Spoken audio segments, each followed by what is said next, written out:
Hello बच्चों। Last video में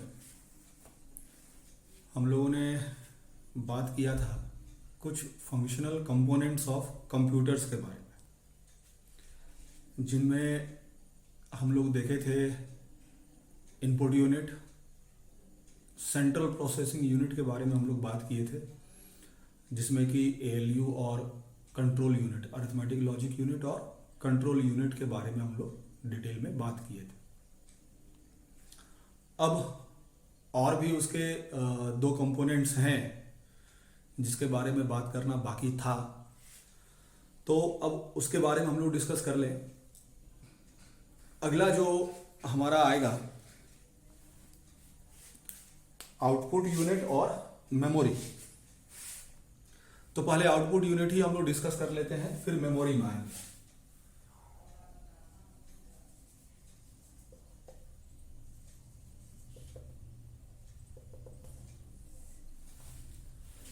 तो जैसा कि इसके नाम से हम लोगों को पता चल रहा है, आउटपुट यूनिट आउटपुट डिवाइस मिलकर के बनाएगा और इसका काम क्या होगा कि जो भी प्रोसेसिंग का रिजल्ट आया है उसको यूजर को प्रोवाइड करना। ठीक है, तो आउटपुट डिवाइस में क्या आएगा?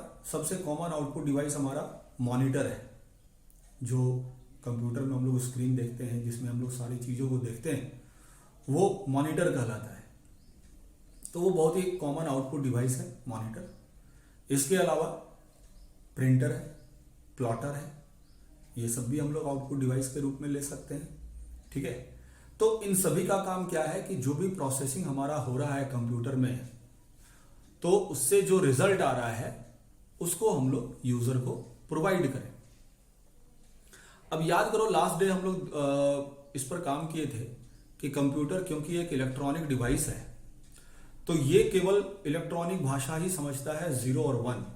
इनपुट यूनिट में हम ये बात किए थे कि जब कोई हम लोग डेटा इनपुट करते हैं तो हम लोग अपने सुविधा के हिसाब से ABCD 1 2 3 4 इस फॉर्म में हम लोग उसको इनपुट प्रोवाइड करते हैं। लेकिन इनपुट यूनिट क्या करता है कि उसको कन्वर्ट करता है कंप्यूटर के समझने लायक लैंग्वेज में, यानी कंप्यूटर अंडरस्टैंडेबल फॉर्म में। और उसमें हम बात तुमको बताए थे कि वो बाइनरी लैंग्वेज समझता है, 0 और 1 की भाषा को समझता है। तो कहने का मतलब है कि जो प्रोसेसिंग का रिजल्ट आएगा वो भी मेरा बाइनरी फॉर्मेट में होगा, मशीन लैंग्वेज में होगा, एक तरह से कहें, जो हम लोग समझ नहीं पाएंगे। तो ये आउटपुट यूनिट का काम होगा कि वो जो बाइनरी लैंग्वेज में हमारा प्रोसेसिंग का रिजल्ट आया है उसको वो कन्वर्ट करेगा ह्यूमन अंडरस्टैंडेबल फॉर्मेट में, मतलब जिसको हम लोग समझ सके। तब फिर वो हमको डिस्प्ले करेगा, या फिर हम उसको प्रिंट आउट निकालना चाहें तो प्रिंट उसका निकाल लें, तो वो हमारे जरूरत के हिसाब से वो हमको आउटपुट के रूप में मिलेगा।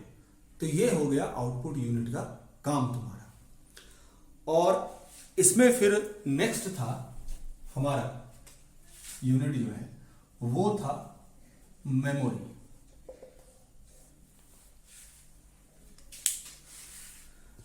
अगर हम सीपीयू को ब्रेन कहें कंप्यूटर का, तो निश्चित रूप से कुछ ऐसा भी प्रोविजन होना चाहिए, ऐसा भी चीज होना चाहिए जहां पर कंप्यूटर कुछ डेटा को या बहुत से डेटा को मेमोराइज करके रखे, याद करके रखे। तो कंप्यूटर में भी वो चीज होता है जहां पर वो डेटा को स्टोर करके रख सकता है। यहां जो हम मेमोरी का बात कर रहे हैं ये प्राइमरी मेमोरी से है। ठीक है, एक और होता है सेकेंडरी मेमोरी, जिसको कि हम लोग स्टोरेज डिवाइस के नाम से भी जान सकते हैं। ये दोनों में भी हम डिफरेंस तुमको बताएंगे कि दोनों में एक्चुअल डिफरेंस होता क्या है। तो हम ये कह रहे हैं कि कंप्यूटर में मेमोरी भी होगा जहां वो डेटा को स्टोर करके रख सकता है। तो ये जो बात हम लोग यहां पर कर रहे हैं प्राइमरी मेमोरी का कर रहे हैं। और ये जो मेमोरी का पार्ट है, प्राइमरी मेमोरी जो है, वो वोलेटाइल होता है। वोलेटाइल कहने का मतलब ये परमानेंटली डेटा को स्टोर करके नहीं रखता है। इसमें डेटा टेम्पररी वे में स्टोर्ड रहते हैं, है ना। तो कंप्यूटर में वो एरिया जहां पर कंप्यूटर डेटा को टेम्पररी वे में स्टोर करके रखता है अपने प्रोसेसिंग के लिए, जहां पे जरूरत होता है, तो उसको हम लोग कहते हैं कंप्यूटर का मेमोरी है। मेन मेमोरी कह सकते हैं, प्राइमरी मेमोरी कह सकते हैं। It is volatile in nature, volatile होता है, परमानेंटली डेटा स्टोर नहीं होता है। परमानेंटली डेटा अगर स्टोर करना है हमको, तो उसके लिए स्टोरेज डिवाइसेस यूज करेंगे, जिसको कि हम लोग सेकेंडरी स्टोरेज भी कहते हैं। वहां डेटा परमानेंटली स्टोर्ड रहता है। जैसे नाम अगर हम लोग उसका लें सेकेंडरी स्टोरेज डिवाइसेस का, तो बहुत कॉमन सा नाम है हार्ड डिस्क। तुम लोग पेन ड्राइव जानते होगे, सीडी जानते होगे।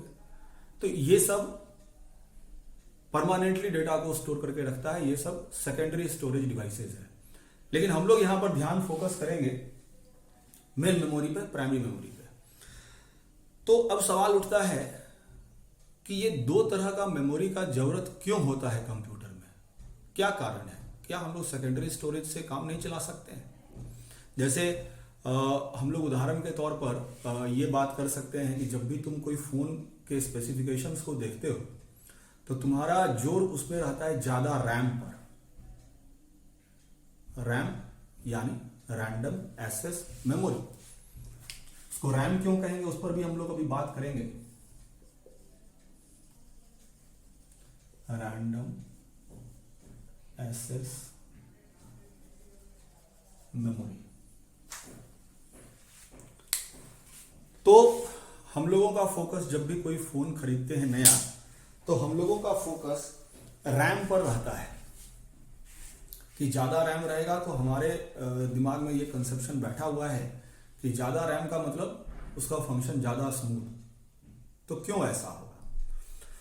तो रैम जो है या प्राइमरी मेमोरी जो है, वो ऐसा एरिया है कंप्यूटर का जहां पर कोई भी प्रोग्राम जब रन हम लोगों को कराना होता है, तो वो पहले हमारे कंप्यूटर के मेन मेमोरी में आता है। वहीं से प्रोग्राम रन हो सकता है, सेकेंडरी स्टोरेज से नहीं होगा। कारण उसका है कि सीपीयू जो है, कंप्यूटर का जो सेंट्रल प्रोसेसिंग यूनिट है, उसका प्रोसेसिंग स्पीड बहुत हाई है, हमारी उम्मीद से कहीं ज्यादा, है ना। वो मिली सेकेंड्स में बहुत सारा कैलकुलेशन परफॉर्म कर सकता है, हजारों में लाखों में कर सकता है। तो उसके स्पीड को मैच करने के लिए या मैच करने लायक मेमोरी होना चाहिए जहां से वो डेटा लेन देन कर सके। तो उसके लिए ये प्राइमरी मेमोरी यूज होता है। सेकेंडरी स्टोरेज का स्पीड जो होता है वो इसके तुलना में कम होता है। इसके कंपैरिजन में उसका स्पीड काफी कम होता है। अगर हम लोग सेकेंडरी स्टोरेज से डायरेक्ट यूज करें प्रोसेसिंग को, तो फिर कंप्यूटर का स्पीड बहुत ही स्लो हो जाएगा, इसलिए वो यूज नहीं होता। इसलिए प्राइमरी मेमोरी यूज होता है, और ये काफी कॉस्टली होता है प्राइमरी मेमोरी। इसलिए तुम देखते होगे कि इंटरनल स्टोरेज फोन का भले काफी ज्यादा है, 64 GB, 128 GB, 256 GB, लेकिन RAM 4 GB, 2 GB, 6 GB, 8 GB ऐसे चलता है। तो प्राइमरी मेमोरी का अमाउंट कम रहता है ना, क्योंकि ये कॉस्टली होता है। अगर ज्यादा अमाउंट में ये रखेगा स्टोरेज डिवाइस को, प्राइमरी मेमोरी को, तो उसका जो डिवाइस का कॉस्ट है वो काफी ज्यादा हो जाएगा। इसीलिए तो यही कारण है कि प्राइमरी मेमोरी और सेकेंडरी मेमोरी, ये दो तरह का मेमोरी हम लोगों के कंप्यूटिंग डिवाइसेस में होता है, चाहे वो मोबाइल हो, चाहे कंप्यूटर हो, लैपटॉप हो, इन सब में। तो क्या होता है कि जो भी प्रोग्राम या जो भी डेटा ड्यूरिंग प्रोसेसिंग जरूरत होता है वो प्राइमरी मेमोरी में रहता है। कारण इसका हम फिर से रिपीट कर रहे हैं, क्योंकि प्राइमरी मेमोरी का जो स्पीड होता है वो मैच करता है सीपीयू के स्पीड के साथ। हालांकि इक्वल नहीं होता है, लेकिन ऑलमोस्ट काफी फास्ट होता है ये भी प्राइमरी मेमोरी से डेटा एक्सेस करना। तो इसीलिए हम लोग प्राइमरी मेमोरी का यूज करते हैं। तो मेमोरी होता कैसा है? तो मेमोरी को हम लोग मान सकते हैं सेल्स का कंपोजिशन है। सेल्स के रूप में ये डिवाइडेड रहता है। जो भी स्टोरेज एरिया है वो सेल्स के रूप में डिवाइडेड रहता है, और सबका कोई ना कोई एड्रेस रहता है हर एक सेल का, ठीक है। और फिर सेल को हम लोग अलग अलग इंडिविजुअल पार्ट्स में डिवाइड करते हैं। वो जो स्मॉलेस्ट यूनिट है वो कहलाता है बिट। कहने का मतलब ऐसा कि हम ये कह सकते हैं कि तुम एक सेल को इस तरह से सोच सकते हो, ठीक है, और ये फिर इंडिविजुअल पार्ट्स में डिवाइडेड रहता है इस तरह से। ये एक पार्ट कहलाता है एक बिट है। ये अगर हम कह दें कि ये एक यूनिट है जिसको हम कह रहे हैं सेल है, तो मेमोरी एरिया सेल्स में डिवाइडेड, हर एक सेल्स जो है वो छोटे छोटे यूनिट में डिवाइडेड रहता है, जिसको कि हम लोग एक बिट कह सकते हैं। यहां पर एक बाइनरी डिजिट स्टोर हम लोग कर सकते हैं, या तो 0 स्टोर होगा या फिर 1 स्टोर होगा, ठीक है। और हर एक सेल का कोई ना कोई मेमोरी एड्रेस होता है, जिसके मदद से, एड्रेस के मदद से वो कोई भी स्टोरेज या कोई भी डेटा को कंप्यूटर जो है आसानी से एक्सेस कर लेता है, मतलब उस तक पहुंच जाता है, उसको प्राप्त कर सकता है। इसको तुम ऐसे भी समझ सकते हो कि जैसे मान लो अगर किसी सिटी में जाते हैं हम लोग, तो जो भी कॉलोनी है, कॉलोनी क्या हो गया, एक तरह से हम लोग कहें स्टोरेज एरिया हो गया, पूरा कॉलोनी स्टोरेज एरिया हो गया। अब उसमें क्या है कि भाई डिफरेंट क्वार्टर्स हो गए, तो वो क्वार्टर्स क्या हो गए, तो सेल, वो अलग अलग क्वार्टर्स जो हैं या अलग अलग जो हम लोग कह सकते हैं फ्लैट है या फिर बंगलो है, तो वो सब सेल्स हो गए। अब हर एक क्वार्टर में क्या होगा, अलग अलग रूम होगा, तो वो सब क्या हो गया, बिट हो गया। तो जो फंडामेंटल यूनिट हो गया मेमोरी का, वो बिट है, ठीक है, जो कि या तो 0 या फिर 1 स्टोर करके रखता है। तो ये कंसेप्ट हो गया मेमोरी का। और हाँ, ये भी तुमको हम बात कर रहे थे कि हर एक सेल का कोई ना कोई एड्रेस होगा। जिस तरह से क्वार्टर नंबर होता है, हर एक घर का कोई नंबर होता है, मकान संख्या, प्लॉट संख्या या फिर क्वार्टर नंबर, तो उसी तरह से हर एक सेल का भी कोई ना कोई नंबर होगा। क्वार्टर नंबर हमको पता रहे तो हम उस एड्रेस तक आसानी से पहुंच सकते हैं, स्ट्रीट नंबर, क्वार्टर नंबर, ये सारा चीज पता करके। तो उसी तरह कंप्यूटर भी जो है, अगर उसको एड्रेस पता है सेल का, तो वो आसानी से उस तक पहुंच सकता है। हाँ, अब बात ऐसा है कि रैंडम एक्सेस मेमोरी कहने के पीछे कारण क्या है। तो देखो, मेमोरी में डेटा कहीं पर भी स्टोर्ड रहे, किसी भी लोकेशन पर स्टोर्ड रहे, उसको एक्सेस करने के लिए, कंप्यूटर को उस डेटा तक पहुंचने के लिए, किसी भी लोकेशन पर पहुंचने के लिए ऑलमोस्ट सेम टाइम लगता है, सबके लिए इक्वल टाइम लगेगा। तो इसीलिए हम लोग इसको कहते हैं रैंडम एक्सेस मेमोरी है, कि वो डायरेक्ट उस एड्रेस पे पहुंच जाएगा, सिक्वेंशियली करके, एक एक करके नहीं पहुंचेगा। सिक्वेंशियली कहने का मतलब, जैसे मान लो एक ऑडियो कैसेट है रील का, जिसमें रील रहता है, हालांकि आज के समय में वो अवेलेबल नहीं है, पहले के ज़माने में हुआ करता था कि टेप रिकॉर्डर में ऑडियो कैसेट जब हम लोग डालते थे, तो एक एक करके सॉन्ग्स बजता था। पहले पहला सॉन्ग बजता था, फिर वो ख़त्म होने पर दूसरा, फिर वो ख़त्म होने पर तीसरा। बाद में ज़माना आया सीडी प्लेयर का, कि भाई कोई भी नंबर का अगर हमको सॉन्ग देखना है तो डायरेक्ट वो नंबर इनपुट कर देते हैं रिमोट से, वो डायरेक्ट सॉन्ग पर पहुंच जाता है। तो वो रैंडम एक्सेस करना हुआ। और वो टेप रिकॉर्डर वाला जिसमें रील का हम बात कर रहे थे, मैग्नेटिक रील जो होता है, उसका अगर हम बात करें तो वो सिक्वेंशियल एक्सेस हुआ, कि 1 बाई 1 हर एक सॉन्ग को हम एक्सेस कर रहे हैं।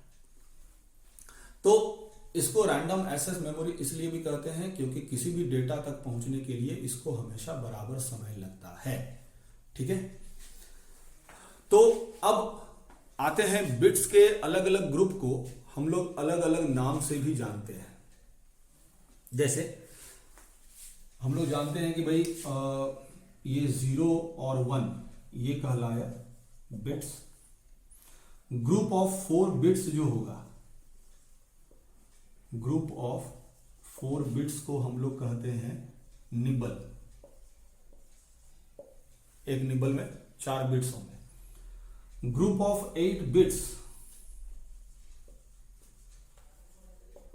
कहलाता है एक बाइट, 1 बाइट, ठीक है। अब इसी तरह फिर हम लोग 2 के पावर्स में अगर चलते हैं बाइट के बाद, जैसे 2 का पावर 10, या फिर हम लोग कहें 1024 बाइट्स, तो ये कहलाता है 1 किलो बाइट,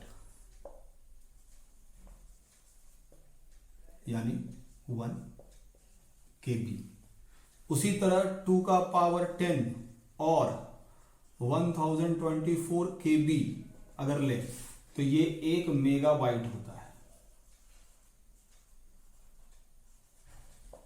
यानी 1 MB से तुम लोग परिचित हो गए। उसी तरह फिर आगे बढ़े 2 का पावर 10 या फिर 1024 MB, तो ये 1 गीगाबाइट कहलाता है, जिसको कि 1 GB से रिप्रेजेंट करता है। फिर टेराबाइट, एक्सा, पेटा, ये सब भी आता है, तो वो सब 2 के पावर 10 के मल्टीपल में बढ़ता है। ठीक है, तो इसका कारण है कि जैसे ही हम लोग एक बिट अगर हम बढ़ाते हैं तो वहां 2 पॉसिबल कॉम्बिनेशन हमारा हो जाता है। ये जब परम्यूटेशन कॉम्बिनेशन तुम लोग मैथमेटिक्स में पढ़ोगे तब तुमको समझ में आएगा कि पॉसिबल नंबर ऑफ कॉम्बिनेशंस इसी रूप से बढ़ेगा वो। ठीक है, तो इस तरह से हम लोगों का अलग अलग जो ग्रुप्स का नाम है वो इस तरह से चलता है। बाकी और भी नाम होंगे, वो तुमको PDF में अवेलेबल हो जाएंगे, तुम लोग PDF नोट्स में देखना, वो बाकी सब कितने बाइट का ग्रुप को क्या नाम दिए हैं वो सब तुमको वहां पता चल जाएगा। तो सिंपल सा बात है, ऑब्जेक्टिव क्वेश्चंस के लिए ये सब तुमको याद रखना होगा। आता है एग्जाम में 4 bits 1 nibble, 8 bits 1 byte, 1024 bytes 1 kilobyte 1 KB, 2 to the power 10 या 1024 किलोबाइट को 1 मेगाबाइट, फिर 1024 मेगाबाइट को 1 गीगाबाइट हम लोग कहते हैं। तो ये सब हो गए डिफरेंट फंक्शनल कंपोनेंट्स कंप्यूटर के, जिनके बिना कंप्यूटर काम नहीं कर सकता है, या हम ये कहें कि कोई एक प्रॉपर कंप्यूटर अगर है फंक्शनल फंक्शन में, तो उनमें ये सब हमारे डिफरेंट कंपोनेंट्स होंगे। Input unit, output unit, central processing unit और मेमोरी।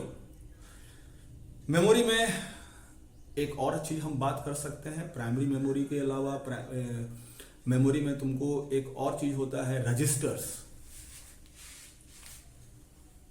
उसको हम लोग कहते हैं रजिस्टर्स। अब ये रजिस्टर्स क्या है, तो ये भी टेम्पररी स्टोरेज एरिया है, ये भी टेम्पररी स्टोरेज एरिया है। और रजिस्टर्स का साइज जो होगा वो वैरी कर सकता है, अलग अलग हो सकता है ना। जो कि रजिस्टर जो है कुछ खास उद्देश्य के लिए अलग अलग टाइप का रजिस्टर होता है। जैसे मान लो प्रोग्राम काउंटर एक रजिस्टर है, तो ये प्रोग्राम काउंटर क्या करता है कि नेक्स्ट इंस्ट्रक्शन जब प्रोग्राम एग्जीक्यूट होता है तो नेक्स्ट इंस्ट्रक्शन का एड्रेस रखता है। एक और तुम्हारा रजिस्टर, एक बहुत ही कॉमन रजिस्टर उपयोग में आता है, वो कहलाता है एक्यूमुलेटर। तो ये प्रायः क्या करता है कि जब 2 ऑपरेंड पर काम करते हैं तो कोई एक ऑपरेंड को ये रखता है, या फिर जो इंटरमीडिएट रिजल्ट हमारा आता है किसी ऑपरेशन में उसको ये रखता है एक्यूमुलेटर। तो इसी तरह अलग अलग टाइप के रजिस्टर्स भी होते हैं प्राइमरी मेमोरी के कंपोनेंट के रूप में, जहां पर कंप्यूटर प्रोसेसिंग के टाइम में कुछ डेटा को टेम्पररी वे में स्टोर करके रखता है। ठीक है, फिर से एक बार हम रिपीट कर दें कि इसमें डेटा टेम्पररी वे में ही स्टोर होगा, ये वोलेटाइल रहता है। जब तक प्रोग्राम एग्जीक्यूट कर रहा होता है तब तक वो मेमोरी में रहता है, मेन मेमोरी में।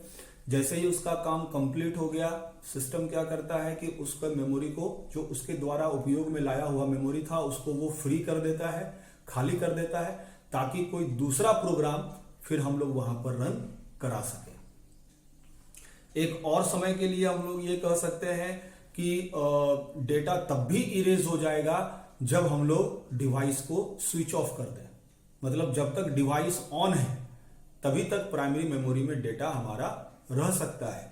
जैसे ही डिवाइस को हम स्विच ऑफ कर देंगे तो हमारा प्राइमरी मेमोरी का जो डेटा है वो सारा इरेज हो जाएगा, उसको फिर हम लोग नहीं ला सकते हैं वापस। ठीक है, तो ये सब बातें हो गई आपके फंक्शनल कंपोनेंट्स ऑफ कंप्यूटर्स के बारे में। चलिए अब आगे बढ़ते हैं।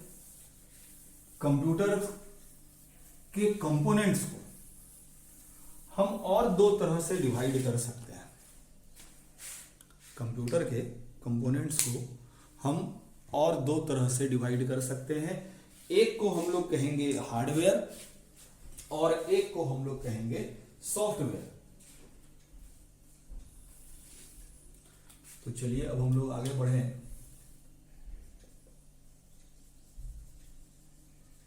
Hardware and software. तो कंप्यूटर में जो डिफरेंट कंपोनेंट्स हैं जो उसको चलाने में काम में आते हैं, उसको हम लोग फिर से कह रहे हैं कि दो कैटेगरी में हम लोग बांट सकते हैं, हार्डवेयर और सॉफ्टवेयर। अब ये दोनों का मतलब क्या है, इसमें आएगा क्या क्या, तो चलिए उसके बारे में चर्चा कर लें।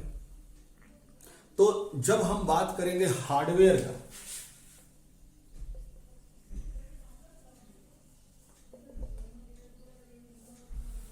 तो कंप्यूटर का वैसा कंपोनेंट्स जिसको कि हम लोग देख सकते हैं, छू सकते हैं, जो कि टैंजिबल कंपोनेंट्स कहलाते हैं, मतलब वो टूट सकते हैं, मतलब गिरा दिया जाए, फेंक दिया जाए, किसी चीज को उस पर पटक दिया जाए तो ब्रेकेबल है। तो ऐसे डिवाइसेस को हम लोग कहेंगे, ऐसे कंपोनेंट्स को हम लोग कहेंगे कि हार्डवेयर है। ठीक है, तो हम लोग ये कह सकते हैं कंपोनेंट्स दैट आर टैंजिबल, और हम कह सकते हैं कि the components which can be touched या which can be seen and touched are called hardwares. तो अगर आप कोई कंप्यूटर देखे हो तो जो भी चीजें आपको दिख रही हैं सामने, वो सभी हार्डवेयर के अंडर आते हैं। जैसे तुम मॉनिटर देख रहे हो, हार्डवेयर है। सीपीयू वाला कैबिनेट देख रहे हो जिसमें सीपीयू है ना, वो भी हार्डवेयर है। कोई स्टोरेज डिवाइस देख रहे हो, वो भी हार्डवेयर है। मेमोरी हार्डवेयर है। तो कहने का मतलब है कि हार्डवेयर को हम लोग कह सकते हैं कि 5 कैटेगरी में डिवाइड कर सकते हैं। दैट आर, वो पांचों क्या क्या है? इनपुट डिवाइसेस, सीपीयू जिसको कि हम लोग सेंट्रल प्रोसेसिंग यूनिट कहते हैं,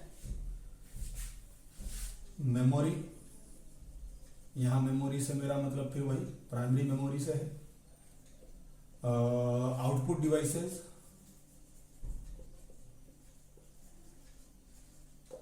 एंड स्टोरेज डिवाइसेस। ये जो स्टोरेज डिवाइसेस हम लिख रहे हैं यहां, इससे मतलब है सेकेंडरी स्टोरेज डिवाइस, जिसमें हम लोग डेटा परमानेंट वे में स्टोर करके रख सकते हैं। जैसे हार्ड डिस्क है, पेन ड्राइव है, सीडी है, फ्लॉपी डिस्क। हालांकि अब फ्लॉपी डिस्क यूज नहीं होता है, बहुत ही कम स्टोरेज स्पेस उसका हुआ करता था, वो पहले के जमाने में यूज में आता था, अब फ्लॉपी डिस्क आता नहीं है। तो ये 5 अलग अलग कैटेगरीज में आएंगे हार्डवेयर के। इनपुट डिवाइसेस जो इनपुट के लिए यूज होता है, जैसे कीबोर्ड है, माउस है, जॉयस्टिक है, स्कैनर है, ये सब इनपुट डिवाइसेस हो गया। सीपीयू के बारे में बात कर ही चुके हैं, सेंट्रल प्रोसेसिंग यूनिट एएलयू और कंट्रोल यूनिट से मिलकर के बना होता है। मेमोरी, प्राइमरी मेमोरी, रैम के बारे में बात कर चुके हैं, सेमीकंडक्टर डिवाइसेस से ये बना होता है। आउटपुट डिवाइसेस जहां पर से हमको आउटपुट प्राप्त होता है, जैसे मॉनिटर है, प्रिंटर है, प्लॉटर है, ये सारा चीज। और लास्ट हम कह रहे हैं स्टोरेज डिवाइसेस, जो कि सेकेंडरी स्टोरेज डिवाइस है। इसके बाद हम लोग आते हैं कि हार्डवेयर तो हो गया भाई, सॉफ्टवेयर क्या होता है?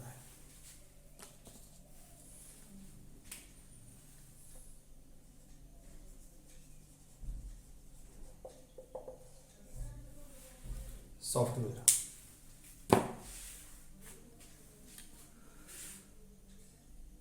तो कंप्यूटर में जितने भी मशीनरीज हैं, जितने भी कंपोनेंट्स हैं, उन सबको चलाने के लिए जिसकी आवश्यकता होती है वो सॉफ्टवेयर होता है। बिना सॉफ्टवेयर के कंप्यूटर कुछ नहीं, एक कबाड़ है, एक डब्बा है कह सकते हैं, क्योंकि बिना सॉफ्टवेयर के वो कोई भी फंक्शन नहीं कर सकता है, कोई भी काम परफॉर्म नहीं कर सकता है।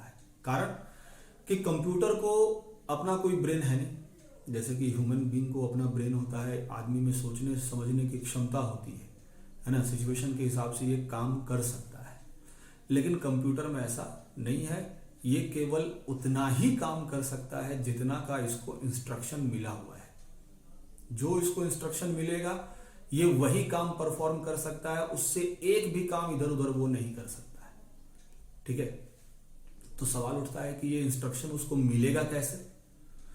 तो ये इंस्ट्रक्शन उसको मिलेगा बाई या with the help of program. और बहुत सारा प्रोग्राम का अगर कलेक्शन है किसी एक खास उद्देश्य के लिए, तो वो एक बड़ा बृहद पैमाने पर अगर उसको हम लोग लें तो वो कहलाता है एक सॉफ्टवेयर है। ठीक है, तो किसी भी कंप्यूटर को चलाने के लिए, रन करने के लिए हमको सॉफ्टवेयर की आवश्यकता होती ही है। बिना सॉफ्टवेयर के कंप्यूटर कोई भी काम परफॉर्म नहीं कर सकता है। तो अब सवाल उठता है कि सॉफ्टवेयर को हम लोग कितने कैटेगरीज में बांट सकते हैं, कौन कौन तरह का सॉफ्टवेयर होगा।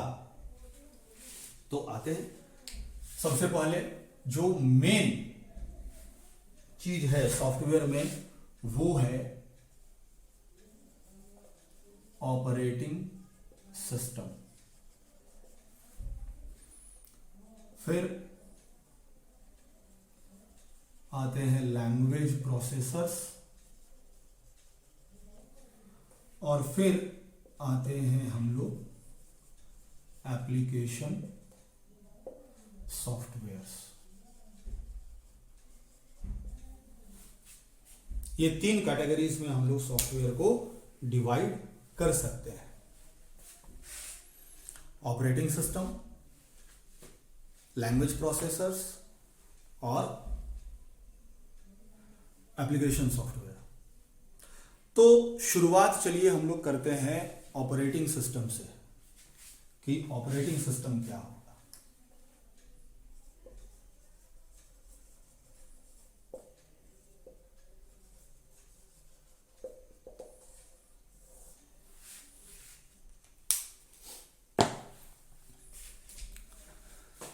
तो जब भी तुम कोई कंप्यूटिंग डिवाइस लेते हो, चाहे वो कोई लैपटॉप हो, चाहे कोई डेस्कटॉप हो, चाहे मोबाइल हो, या कोई फीचर फोन जो बटन वाला होता है वो, तो इन सब में कोई ना कोई टर्म तुम एक खास देखते होगे, सुनते होगे। जैसे अगर कंप्यूटर है तो उसमें तुम नाम सुने होगे विंडोज। अगर एप्पल का है, एप्पल कंपनी, उसका अगर कोई लैपटॉप है तो उसमें तुम सुनते होगे आईओएस। मोबाइल अगर यूज करते हैं तो उसमें एक बहुत ही कॉमन सा नाम, सब कोई इससे परिचित है, एंड्रॉइड। तो ये सब जो नाम है, ये सब क्या है?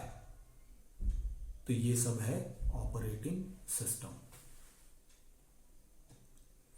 तो किसी भी कंप्यूटिंग डिवाइस को ऑपरेट करने के लिए, चलाने के लिए ऑपरेटिंग सिस्टम मेन चीज है। ठीक है, अगर हम लोग अपने आप को कहें कि मैनेजर है तो ऑपरेटिंग सिस्टम हमारा सेक्रेटरी है ना। ये डिसाइड करता है कि कैसे किसी काम को परफॉर्म करना है, कब करना है, किस तरह से करना है। ये सारा चीज डिसाइड करने का काम ऑपरेटिंग सिस्टम का होता है। ठीक है, तो ऑपरेटिंग सिस्टम को हम लोग कह सकते हैं कि ये एक तरह का सिस्टम सॉफ्टवेयर है। देखो, सॉफ्टवेयर का 2 कैटेगरी है, हालांकि हम तुमको अभी ये 3 पार्ट में डिवाइड किए हैं। इन दोनों को मिला करके हम लोग कह सकते हैं कि ये सिस्टम सॉफ्टवेयर्स हैं, और फिर ये एप्लीकेशन सॉफ्टवेयर। तो सिस्टम सॉफ्टवेयर से हमारा मतलब होता है वो सॉफ्टवेयर जिसको सिस्टम को रन कराने के हम लोग काम में लाते हैं। बिना उसके वो सिस्टम जो है काम नहीं कर सकता है, तो वो सिस्टम सॉफ्टवेयर होगा। एप्लीकेशन सॉफ्टवेयर जो है वो किसी खास काम के लिए, किसी खास उद्देश्य के लिए हम लोग सॉफ्टवेयर जो बनाते हैं, जैसे मान लो MS वर्ड है, MS एक्सेल है, या कोई और भी जो गेम्स वगैरह खेलते हैं, ये सब एप्लीकेशन सॉफ्टवेयर्स हैं।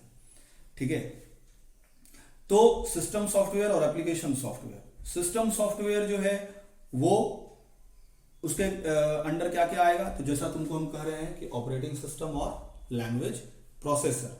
एप्लीकेशन सॉफ्टवेयर में हम लोग आगे बढ़ेंगे तो बात करेंगे। तो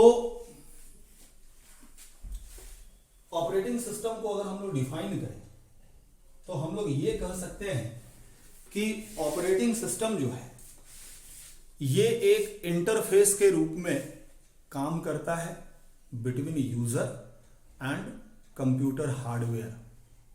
अब इंटरफेस का मतलब क्या हो गया, तो माध्यम। जैसे हम लोग इसको समझने के लिए ये भी कह सकते हैं कि जब हम लोग कोई टेलीविज़न चलाते हैं तो हमारे लिए इंटरफेस में, हम में और टेलीविज़न के इंटरफेस के रूप में कौन काम करेगा, तो रिमोट। ठीक है, वो रिमोट की मदद से हम लोग सारा कमांड उसको देते हैं। तो उसी तरह कंप्यूटर के लिए भी कि कोई यूजर और कंप्यूटर का जो हार्डवेयर है उसके बीच में एक इंटरफेस के रूप में काम करता है हमारा ऑपरेटिंग सिस्टम। हम लोग इसी के माध्यम से जो भी काम कराना होता है उसके लिए इंस्ट्रक्शंस देते हैं कंप्यूटर को, और कंप्यूटर फिर उस काम को पूरा भी करता है। तो हम लोग ये कह सकते हैं कि ऑपरेटिंग सिस्टम जो है वो एक इंटरफेस है between user hardware and computer hardware and user. तो सवाल उठता है कि ऑपरेटिंग सिस्टम क्या क्या फंक्शन परफॉर्म कर सकता है। ठीक है, ऑपरेटिंग सिस्टम क्या क्या फंक्शन परफॉर्म कर सकता है। तो पहला तो इसका यह है कि ये यूजर इंटरफेस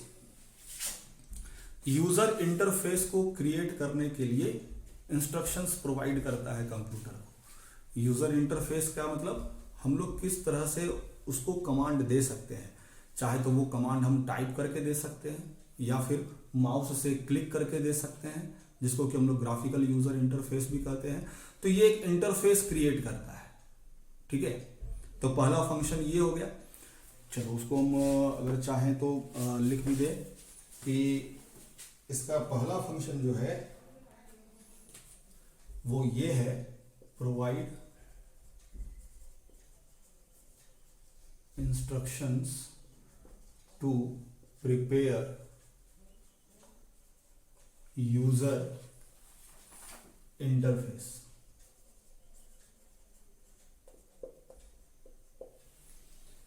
दूसरा, जो भी नेसेसरी प्रोग्राम्स और डेटा है प्रोसेसिंग के लिए जिसका जरूरत है उसको ये मेमोरी में लोड करता है। तो loads necessary programs and data into memory when required during processing। ठीक है, जो भी जरूरत का हमारा प्रोग्राम होगा, जो भी जरूरत का डेटा होगा, उसको ये मेन मेमोरी में लोड करेगा जब हमको उसका जरूरत होगा। तीसरा इसका जो काम है वो ये कि ये कोऑर्डिनेशन बनाता है कि किस तरह से प्रोग्राम वर्क करेगा सीपीयू के साथ, डिफरेंट पेरिफेरल्स के साथ और अलग अलग हार्डवेयर और सॉफ्टवेयर के साथ। ठीक है, coordinates how program works with CPU, peripherals का मतलब हो गया input output devices, other hardwares